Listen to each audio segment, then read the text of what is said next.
Hola, bienvenidos todos a un nuevo video de Impacto Criminal.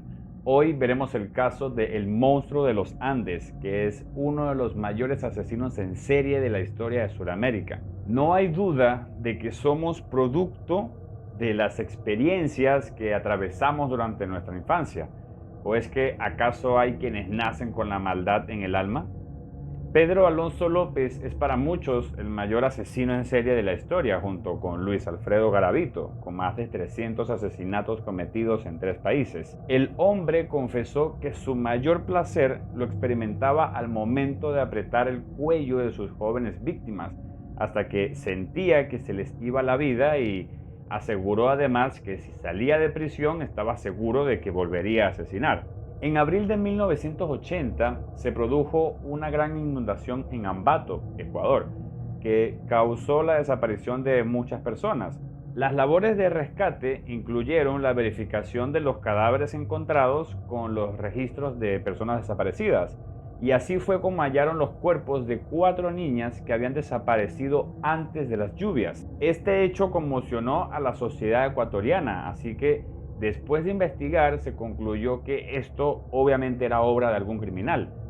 Los especialistas trataron de determinar quién había sido el culpable de estos asesinatos, pero debido a las corrientes de agua se había borrado toda posible evidencia. Lo que jamás esperaron estos investigadores fue hallar al sospechoso en tan poco tiempo, puesto que después de algunos días encontrarían al principal sospechoso.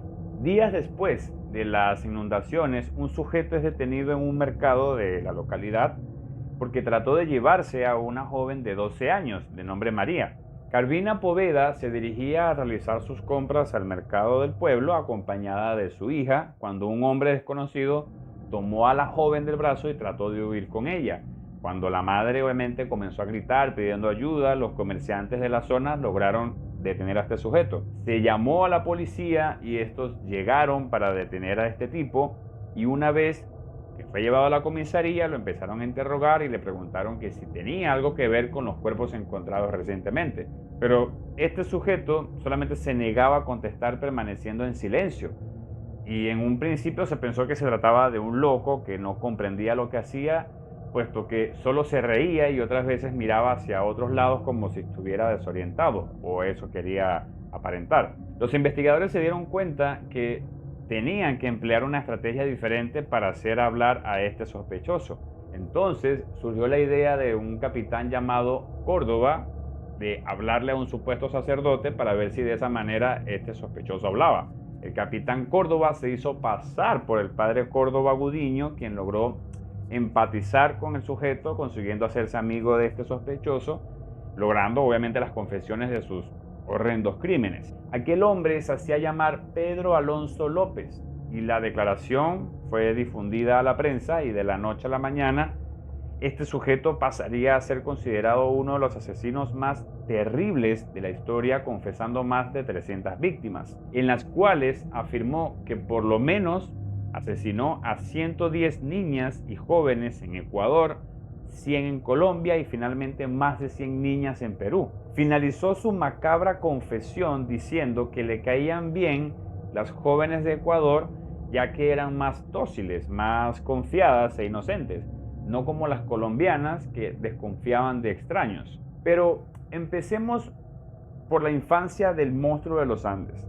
Pedro Alonso López nació el 8 de octubre de 1948 en el municipio de Tolima, en Colombia, durante un periodo complicado en dicho país debido a una guerra civil no declarada llamada la violencia. Desde pequeño tuvo una infancia marcada por la pobreza, la violencia y los abusos. Su padre falleció 6 meses antes de que Pedro naciera, y su madre, Benilda López de Castañeda, ejercía como dama de compañía en su propia casa. Él era el séptimo de 13 hermanos, todos ellos de diferentes padres, por supuesto, y todos dormían en una misma habitación, en donde ella tenía intimidad con los hombres. Tan solo los separaba una cortina de una cama a otra, y era imposible no escuchar los ruidos cuando atendía a sus clientes, algo que obviamente lo afectó demasiado. Aunado a esto, su madre apenas se hacía cargo de ellos, y cuando lo hacía únicamente los golpeaba y los maltrataba. Ya con 9 años, su madre descubre a Pedro tratando de abusar de su hermana menor. Al verlo, obviamente lo golpea y con una vela le quema los pies y lo corrió de su casa echándolo a la calle. Quizás también para tener una boca menos que alimentar. A partir de ese momento comienza a vagar y a convertirse en un indigente, comiendo de lo que encontraba en la basura, hasta que luego de algunos días de andar por las calles, se encontró con un amable anciano que le ofreció comida, además de un lugar donde dormir. Sin embargo, las intenciones de este indigente no eran buenas, ya que cuando lo llevó a su casa, que en realidad era un edificio abandonado, lo golpeó y abusó de él. Además, lo amarró en una habitación en la que cada cierto tiempo abusaba de él, y después de varios días en cautiverio el indigente lo liberó. Y esto fue marcando su carácter, haciéndolo más agresivo y resentido aún más con la vida. Fue acosado por extraños en muchas ocasiones, lo que lo llevó a esconderse y a buscar comida en la basura para luego regresar a su escondite. En su lucha por la supervivencia, aprendió a pelear con cuchillos y a fumar, empezando a consumir drogas desde temprana edad. Después de algunos años de andar vagando, se fue a la ciudad de Bogotá, en donde pensó que cambiaría su suerte, puesto que en una ocasión una pareja de estadounidenses lo encontró en las calles y luego de hablar con él decidieron adoptarlo. Para ese entonces ya Pedro tenía 12 años y su vida había dado un giro bastante bueno, porque ya ahora tenía una familia, un hogar donde vivir, e incluso lo llevaron al colegio donde tuvo amigos y parecía que todo andaba bien, hasta que un terrible día uno de sus profesores abusó de él y él, lleno de terror y odio por lo que había pasado de nuevo, robó dinero y huyó nuevamente a las calles. Al verse en esa situación decidió buscar su primer trabajo, pero fue rechazado por falta de experiencia laboral. Así que se dedicó al robo durante muchísimos años y en un principio comenzó con robos pequeños y en muchas ocasiones fue detenido por la policía, pero era dejado en libertad por ser menor de edad. Siendo ya un adolescente, Pedro se convirtió en un habilidoso ladrón de autos que a menudo era solicitado por algunas bandas. Pero en el año de 1969, cuando ya contaba con 21 años, fue detenido y sentenciado a 7 años de prisión. Solo unos días de haber ingresado a la cárcel, unos reclusos mayores lo sometieron y abusaron de él en manada. Pero fue tanta su ira que decidió buscar venganza. Así que hizo un cuchillo con los utensilios de la prisión y 2 semanas después logró su cometido asesinando a cada uno de los hombres que lo habían sometido. Y fue en ese momento que se dio cuenta del placer que le producía asesinar. El castigo por tal venganza fue de 2 años más, ya que el acto fue considerado como defensa propia. Durante el tiempo que permaneció en prisión, el odio de Pedro hacia su madre se sumó a su consumo de revistas para adultos, creando una imagen dañina de las mujeres. Finalmente salió libre en 1978 y su estancia en la cárcel, en vez de acomodarlo, lo convirtió en alguien que sentía placer asesinando. Luego de estar tantos años sin tener intimidad real con una mujer, comenzó a buscar jóvenes vulnerables que pudiera someter fácilmente, dejando de ser víctima para convertirse en victimario. Luego de su liberación, vagó por Colombia, Ecuador y Perú, y después que recorrió estos países se dio cuenta que las más vulnerables eran niñas de entre 8 y 12 años, que a menudo salían solas de sus casas, así que recorrió las tribus indígenas de la región de Ayacucho, en Perú, engañando a las niñas y jóvenes con la promesa de trabajo y otras veces de algún regalo. Las llevaba a lugares solitarios en donde perpetraba el crimen y posteriormente enterraba los cuerpos. Cuando las jóvenes empezaron a desaparecer en dicha tribu, los aborígenes llamaron al responsable de estos actos el monstruo de los Andes, de allí su apodo, ya que atacaba precisamente en esa cordillera. En una ocasión fue capturado por un grupo de una tribu al norte de Perú mientras intentaba llevarse una pequeña de 9 años. Los indígenas lo torturaron durante varios días y lo enterraron hasta el cuello, le untaron miel para que las hormigas lo picaran y acabaran con él. Pero, no sé si milagrosamente, pero mientras este suceso ocurría, una misionera americana, amiga de la tribu, los convenció de que estaban haciendo un acto inhumano y lo mejor era entregarlo a las autoridades. Así que lo sacaron, lo ataron y lo subieron a la furgoneta de esta misionera, que se lo llevó para dárselo a las autoridades. pero esta se apiadó de él y lo liberó en la frontera de Ecuador, diciéndole que no regresara, obviamente.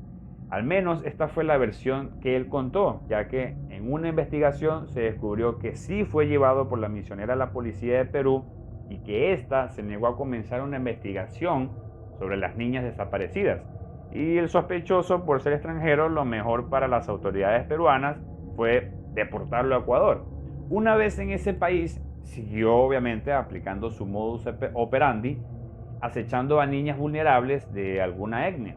Y cuando se las llevaba, eran golpeadas y estranguladas, y en el proceso abusaba de ellas. Y una vez que estaban sin vida, lo seguía haciendo, cometiendo actos de necrofilia. En algunas ocasiones las cortaba para verificar que la sangre ya no bombeaba. Una vez se satisfacía, cavaba una fosa y ahí las enterraba. Su principal obsesión eran los ojos, ya que disfrutaba al verlos a la luz del día debido a que le gustaba observar cómo se iban apagando lentamente. Siempre buscaba a las niñas con los ojos más inocentes porque de esa manera tenía más placer, diciendo en sus propias palabras que tal acto era un momento divino. Siempre atacó de día, ya que por la noche, aseguró, sería un desperdicio porque no vería sus ojos, así de enfermo estaba este tipo. Algunas veces se presentaba como vendedor ambulante y se llevaba a las niñas prometiéndole un regalo para que se lo llevasen a su mamá. Otras veces caminaba por las plazas buscando un cierto tipo de niña cuya apariencia fuera apacible.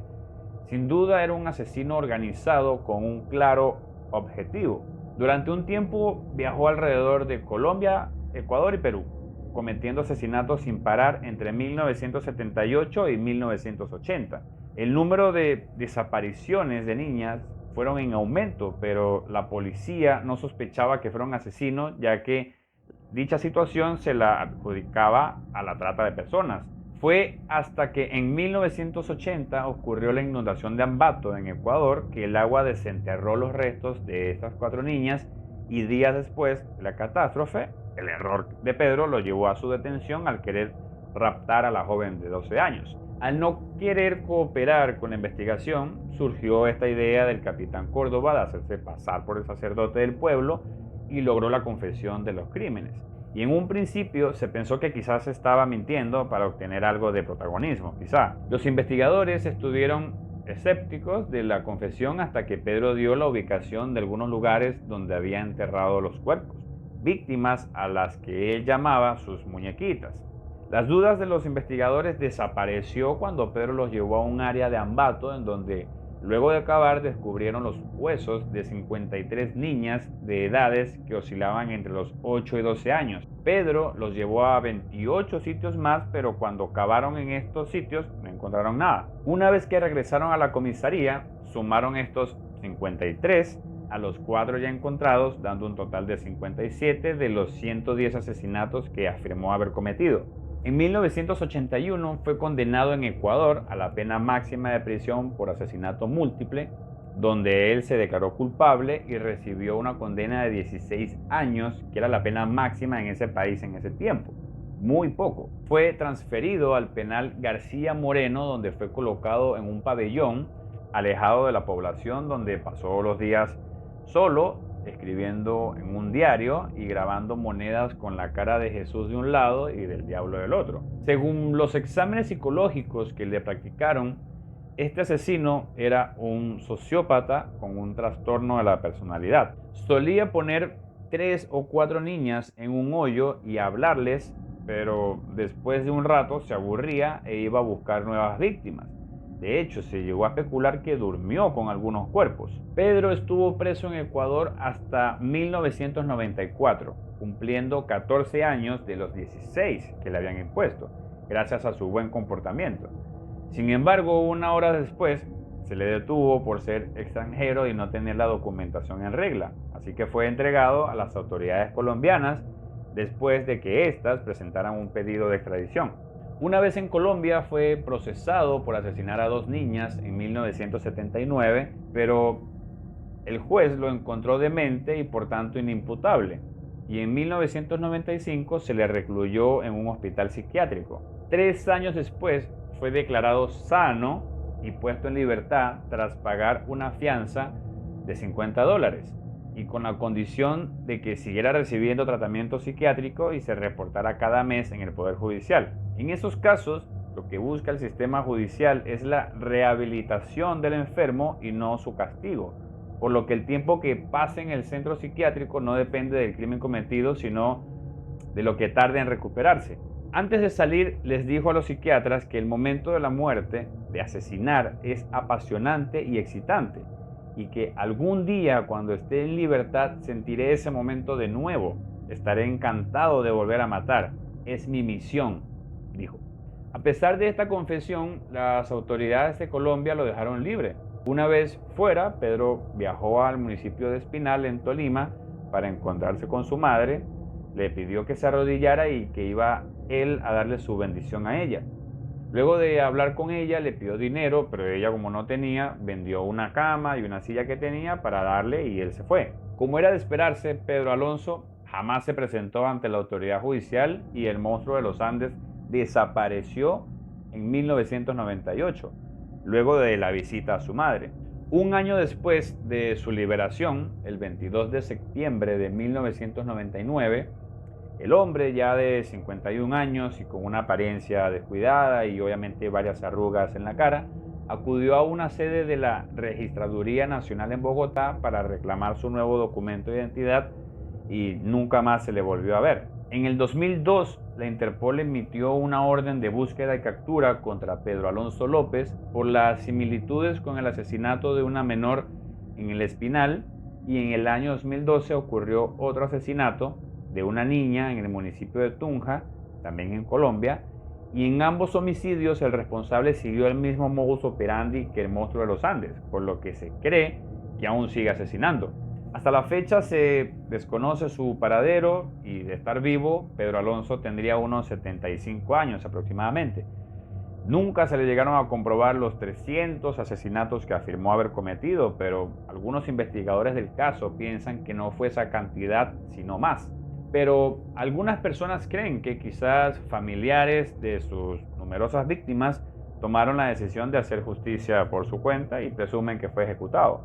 En todo caso, no se ha vuelto a saber nada del monstruo de los Andes.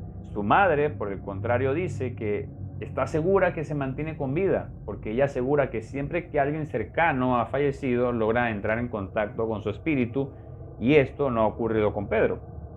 Si has llegado hasta aquí y aún no estás suscrito, te invito a que lo hagas y seas parte de esta gran comunidad, que ya somos más de 300 suscriptores, y estoy muy contento y agradecido con todos.